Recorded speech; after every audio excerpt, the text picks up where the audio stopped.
आमिर रशीदी जी, क्या आपके हिसाब से ये सामान्य बात है छत पर पत्थर और पेट्रोल बॉम्ब मिलना और नहीं।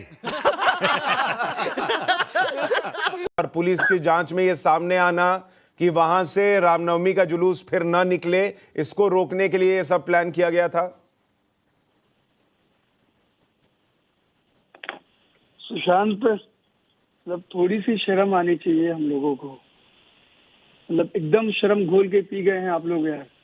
ये पता नहीं कौन से इतिहासकार को आपने बैठाया, गोडसे वाले चचा बैठे हुए हैं ये चिल्ला चिल्ला के और सुशांत जी, मैं ऐसे लोगों से बहस नहीं करूंगा। गोडसे वाले इन पाकिस्तान के एजेंटों को हटाइए यहाँ से। गोडसे वाले चचा एकदम खामोश बैठना।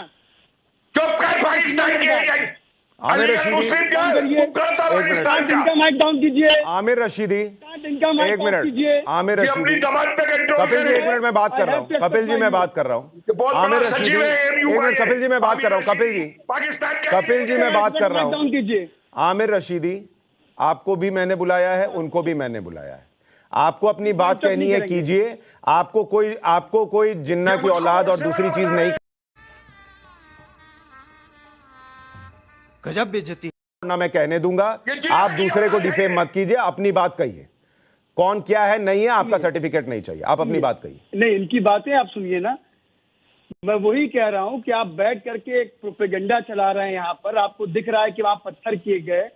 अच्छा, ये कौन सा तरीका है कि रमजान के महीने में जहां पर असर की नमाज हो रही हो वहां पर आप जुलूस लेकर के जाएं और मस्जिद के गेट पे रोक करके आप मस्जिद के गुंबद पे चढ़ करके। इनका माइक पहले आप। कपिल जी, एक मिनट, उनको बोल लेने दीजिए। कपिल जी, उनको बोल लेने दीजिए, फिर आप रिस्पॉन्ड कीजिएगा। कपिल जी, एक बार बोल लेने दीजिए ना भाई, सुन तो ले लोग। एक बार सुन तो लेने दीजिए। कपिल जी, सुन लेने दीजिए, एक बार बोल लेने दीजिए, फिर आपको मौका दूंगा, आप बोलिएगा। आमिर, बोलिए। आपने कोई स्टोरी चलाया कि मस्जिद के गुंबद पे बैठ करके चढ़ करके वहां भगवे झंडे लगाए गए। सुनिएगा पहले मेरी बात पूरी। उसके बाद 20 वीडियोस चल रहे हैं सोशल मीडिया पे जहां मस्जिद के सामने आपत्तिजनक नारे लगाए गए। समुदाय विशेष को बोला गया कि पाकिस्तान भेजेंगे, टोपी वालों को पाकिस्तान भेजेंगे। उसके बाद जो कार्रवाई हुई वहां पर, सरकार ने मध्य प्रदेश के अंदर एक तरफा कार्रवाई की। अगर किसी पे कोई मुकदमा हुआ, कोई विक्टिम है, तो वो कोर्ट फैसला करेगा कि वो मुजरिम है कि नहीं है, है कि नहीं है। अभी कोर्ट ने कुछ क्लियर नहीं किया। अभी उस पर आईपीसी के मुकदमे दर्ज हुए। अगले दिन वहां पर मकान गिरा दिए गए बुलडोजर से। वहां का एसपी खड़ो के ऑन वीडियो ऑन कैमरा कह रहा है कि मैं इनके मकान गिरा दूंगा। किसी के बाप का हिंदुस्तान है। देश कानून से चलेगा या किसी के एक आइडियोलॉजी से चलेगा? इस पे आपने कोई डिबेट किया?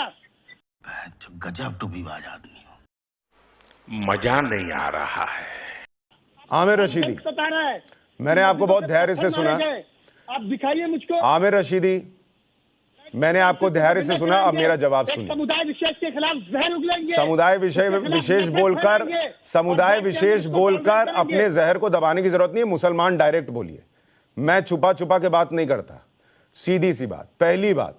दूसरी बात, ये देश अगर किसी के बाप का नहीं है और कानून से चलेगा तो ये उन लोगों पर भी लागू होता है जिन्होंने इस देश को अपने बाप का मान लिया और ये सोच लिया और ये तय कर लिया कि उनके सामने से अगर रामनवमी की यात्रा निकलेगी तो वो पत्थर चला देंगे और बॉम्ब चला देंगे। उनके बाप का भी नहीं है ये देश। पहली बात ध्यान रखिए और याद रखिए। दूसरी बात, मेरी बात सुनिए, आपको आपकी भाषा में समझा रहा हूं। अगर किसी के बाप का नहीं है तो उसके बाप का भी नहीं है जो पत्थर चला रहा था। कैसी लगी